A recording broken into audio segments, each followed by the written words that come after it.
Welcome back to Andersen Acres. We are here today talking about the final way I make money with my quail. No, it's not selling feathers. I don't know where you are, but where I am, there's no market for quail feathers. Not at all. No market at all. So the final way I make money with my quail is I sell live birds. Typically this means chicks. There is a bit of an art to doing this. You kind of have to have a plan. All right?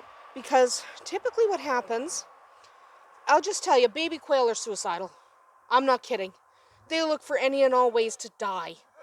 They might catch a draft. Half of them die. They might get a toe wet. Well, that's no good. That one dies. They drown themselves if you don't have appropriate waterers for babies. They try to drown themselves. It's insane. So you kind of have to plan for a slightly higher mortality rate with the baby quail than you do with baby chickens. Okay? So plan for that right off the bat.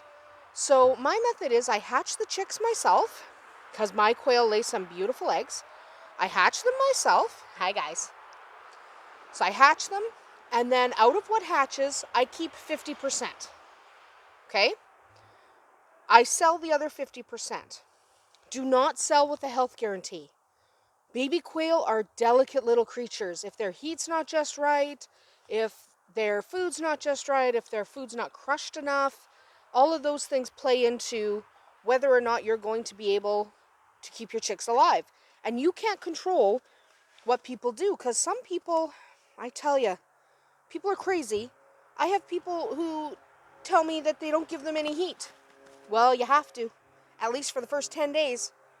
So don't offer a health guarantee with baby quail. It's not worth your stress. Okay? So don't offer a health guarantee. Only sell 50% of them at first. You can sell 50% of what you keep at about the 6-week mark. You can then pick what you want, sex your chicks appropriately so that you know who's a boy, who's a girl, and then just keep who you want to keep. And then sell the others as adult birds.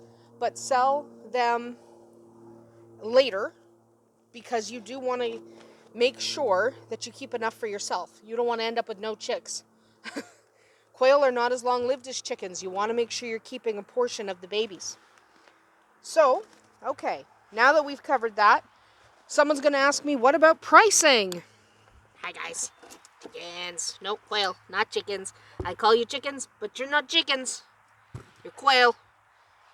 So someone is definitely going to ask me about pricing. You kind of need to do a little research in your area because, seriously, it varies. Where we are, I charge $3 a baby when they're under a week old. Every week it goes up.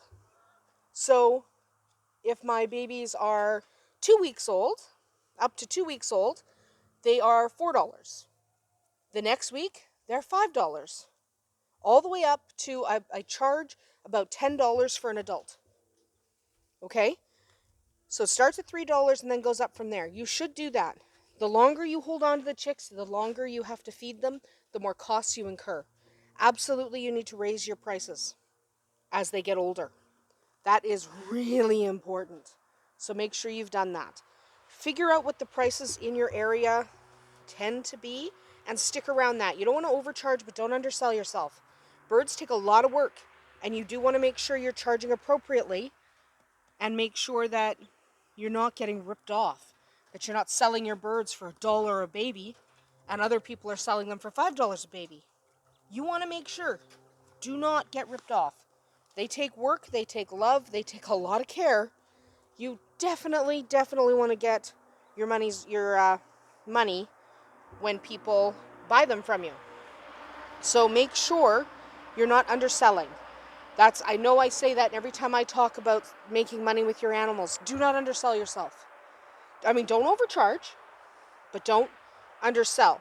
So my biggest tip, other than don't undersell, is keep 50%, just because you never know. You want to make sure your own flock is being maintained. And when you do sell them, no health guarantee. It's not worth it. You don't know what people are doing. quail tend to be more delicate anyway when they're babies. Once they're adults, they're hardy as all get out. These guys will be out here in 40 below, and they don't care. But, yeah, when they're little, talk to quail keepers. They'll tell you just all the many ways they find to die. But once they're adults, they're good. They'll live a long time. They're making holes in the snow just because it's fun. So it's really, really very easy, very simple to make a little bit of money from your quail. So the 3 ways I do it, to recap, the 3 ways I make money from my quail: I sell babies, I sell hatching eggs, I sell eating eggs. Those 3 ways you can make enough money to feed your quail. You might even make more than that. So it at least helps offset some of the cost. But that's about it here at Andersen Acres. At least we're not having a blizzard. So hopefully we will come back tomorrow and talk a little bit more about quail.